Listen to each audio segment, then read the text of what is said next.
Video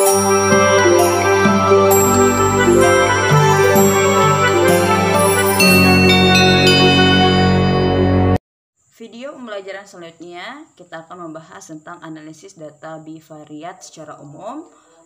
Kemudian kita akan mempelajari terkait dengan diagram pencar.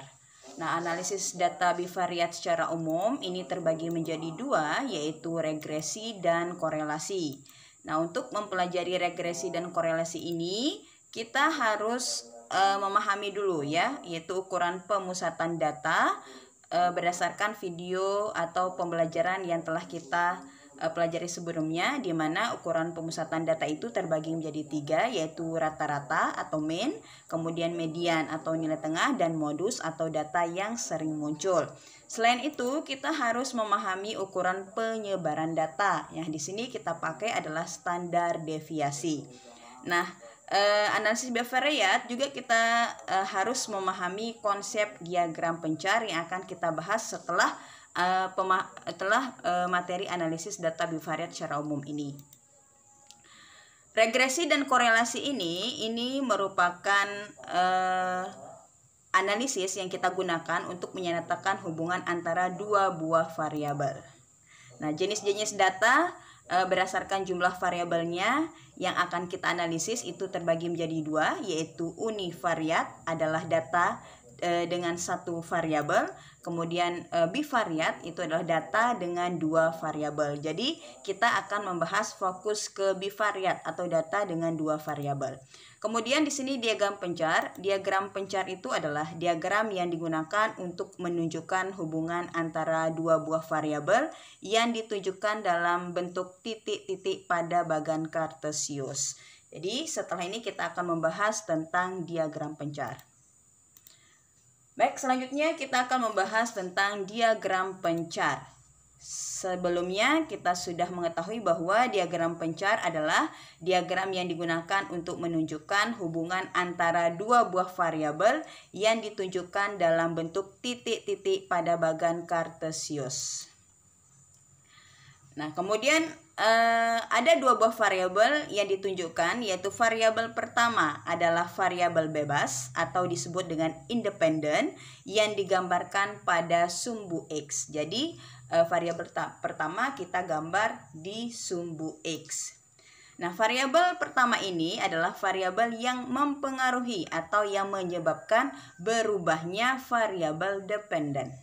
Berarti ada dua ya, variabel independen dan variabel dependen. Nah, kemudian variabel kedua ini adalah variabel terikat atau variabel dependen atau disebut dengan dependen yang digambarkan pada sumbu Y. Jadi ini yang dipengaruhi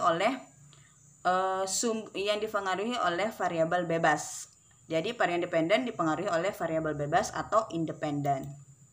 Nah, diagram pencar digunakan untuk menganalisis kekuatan lemahnya, ya, kuat atau lemahnya hubungan linier antara X dan Y. Jadi fungsi dari diagram pencar ini adalah kita akan mengetahui apakah ada kuat atau lemahnya hubungan antara variabel X dan variabel Y dengan X dan Y secara linier. Nah, jadi hubungan keduanya tersebut itu akan kita gunakan dengan analisis korelasi atau analisis hubungan. Nah, jenis korelasi atau hubungan yang bisa dilihat pada diagram pencar antara lain, di sini ada tiga bentuk gambar di kartesius ya. Nah, yang gambar pertama ini adalah korelasi positif, yaitu disebut dengan korelasi linear positif. Kemudian gambar kedua adalah korelasi negatif atau disebut dengan korelasi linear negatif. Kemudian gambar yang ketiga ini adalah tidak ada korelasi. Jadi ada tiga jenis hubungan yang dapat kita lihat pada diagram pencar. Nah, korelasi linear positif adalah yaitu data yang menunjukkan kenaikan apabila variabel X meningkat, maka data di variabel Y juga meningkat. Artinya variabel X meningkat, variabel Y juga meningkat. Maka akan mengalami yang disebut dengan korelasi positif. Kemudian korelasi negatif yaitu data yang menunjukkan penurunan. Nah, apabila variabel X meningkat, maka variabel Y-nya menurun. Ini adalah korelasi negatif. Nah, kemudian tidak ada korelasi. Nah, ini menyebabkan penyebaran datanya acak. Jadi kita bisa lihat pada gambar ketiga ini yaitu tidak ada korelasi. Artinya titik-titik atau penyebaran datanya itu acak, tidak membentuk suatu garis linier atau garis korelasinya ya. Nah, kemudian kerapatan titik-titik pada diagram pencar akan menunjukkan kekuatan korelasi. Berarti semakin rapat titik-titik atau penyebaran datanya pada diagram pencar, maka kekuatan korelasinya juga semakin kuat. Nah, kemudian ada istilahnya di sini titik pencicilan ya, titik pencilan ya, yaitu titik yang disebut dengan outlier. Nah, ini seperti titik ini atau disebut dengan outlier atau pencilan, yaitu titik yang terletak jauh di data ya. Jadi ini letaknya itu jauh dari penyebaran data. Inilah disebut dengan outliernya. Baik, untuk memahami kita akan menyelesaikan satu buah contoh, yaitu kita akan buat sebuah diagram pencar dengan menganalisis bentuk diagram dari pasangan X, Y data berikut ini, yaitu 1,2, kemudian 2,3, 3,5, kemudian 4,6, kemudian 5,7, 6,9, 7,8, 8,10, 9,13, 10,15. Jadi ini pasangan X, Y. Baik, penyelesaiannya di sini adalah kita akan membuat tabel untuk mempermudah dalam menganalisis atau membuat diagram pencarnya. Nah, penulisannya di sini 1,2 atau buka kurung 1,2 itu artinya X-nya 1, Y-nya 2. Maka kalau di sini buka kurung 2,3 itu artinya X-nya 2, Y-nya 3.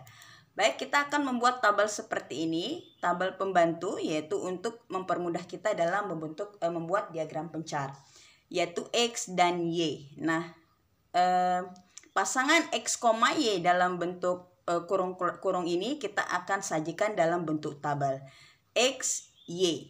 X-nya di sini 1,2 artinya X-nya 1, Y-nya 2. 2,3 artinya X-nya 2, Y-nya 3 hingga sampai ke data 10,5 artinya X-nya 10, Y-nya 5.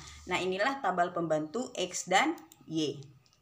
Oke, dari sini kita akan membuat sebuah diagram pencarnya. Artinya kita akan membuat titik 1,2 pada bagan kartesius. Oke, Ibu ambil contoh di sini 1,2 artinya X-nya 1, Y-nya 2. Jadi kita di sini memasangkan pada variabel X kita cari 1, kemudian pada variabel Y kita cari 2. Maka di sini titik temu atau koordinat 1,2.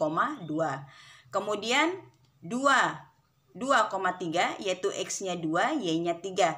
Berarti pada sumbu X kita cari X-nya 2 dan Y-nya 3, maka akan bertemu di titik ini yaitu titik 2,3. Jadi cara ini kalian gunakan hingga nanti di sini akan menemukan titik X-nya 10, Y-nya 15 yaitu 10,15. Nah, inilah diagram pencar yang dapat kita buat dari penyebaran data bentuk pasangan X, Y pada contoh di atas. Diagram yang sudah kita buat bisa kita gambar garis regresi yang sesuai dengan titik yang tersebar. Nah, jadi garis regresi yang dapat kita buat dari diagram pencar tadi adalah, yaitu dia akan mengalami sebuah tren naik. Jadi mulai dari batas atas, tarik garis lurus menuju atas. Jadi ini sudah menunjukkan dia tren naik. Jadi gambar atau diagram pencar ini kita akan dapat simpulkan bahwa semakin meningkat nilai X, maka nilai Y juga semakin meningkat. Artinya semakin meningkat nilai X diikuti dengan peningkatannya nilai Y. Kemudian karena titik-titik yang terbentuk pada diagram ini menunjukkan tren naik, yaitu garis naik, setelah kita buat garis regresinya ternyata membentuk garis lurus naik, maka kita dapat simpulkan bahwa terdapat korelasi linier positif antara X dan Y. Oke, Ibu ulangi lagi. Karena titik-titik yang tersebar pada diagram pencar ini menunjukkan tren naik, yaitu garis regresi naik, maka dapat disimpulkan terdapat korelasi linear positif antara X dan Y. Baik, itulah penjelasan terkait dengan diagram pencar dan sekaligus secara umum analisis bivariat pada penjelasan pertama. Wassalamualaikum warahmatullahi wabarakatuh.